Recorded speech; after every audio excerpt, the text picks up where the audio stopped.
अमिताभ, एक आम सा लड़का, लेकिन सपना असाधारण। यूपीएससी पास करने का। दिल्ली के मुखर्जी नगर में किराए के छोटे से कमरे में रहता था।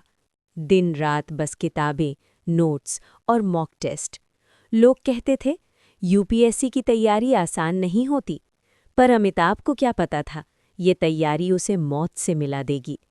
हर रात ठीक 2:17 पर अमिताभ की नींद अपने आप टूट जाती।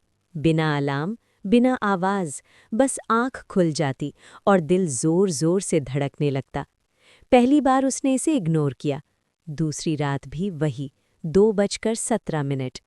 तीसरी रात उसे लगा जैसे कोई उसके कमरे में सांस ले रहा है। कमरा बंद था, खिड़की भी। फिर भी ठंडी हवा का झोंका उसकी गर्दन से टकराया। अमिताभ ने टेबल लैंप चलाया। टेबल पर रखी उसकी पॉलिटी की किताब अपने आप खुली थी। उस पेज पर लाल पेन से लिखा था, अब भी समय है। अमिताभ घबरा गया। उसने सोचा स्ट्रेस है, हैल्यूसिनेशन है। अगली रात 2:17 पर दीवार पर टंगी घड़ी पीछे चलने लगी। Tick tock, tick tock. और फिर अलमारी के शीशे में उसे अपना ही चेहरा दिखा, लेकिन वो मुस्कुरा रहा था, जबकि अमिताभ रो रहा था। अगले दिन उसने अपने मकान मालिक से पूछा।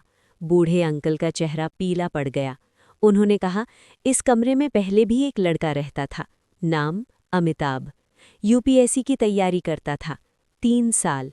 रिजल्ट वाले दिन वो कभी बाहर नहीं आया।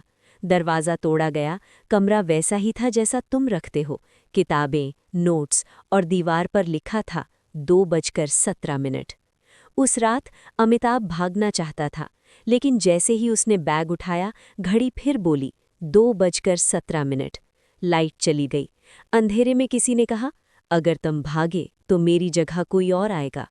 आईने में अब 2 अमिताभ थे, एक जिंदा, एक अधूरा। सुबह पड़ोसी दरवाज़ा खटखटाते रहे, कोई जवाब नहीं।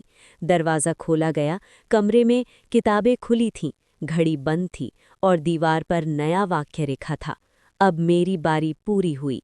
घड़ी फिर चली, 2:17।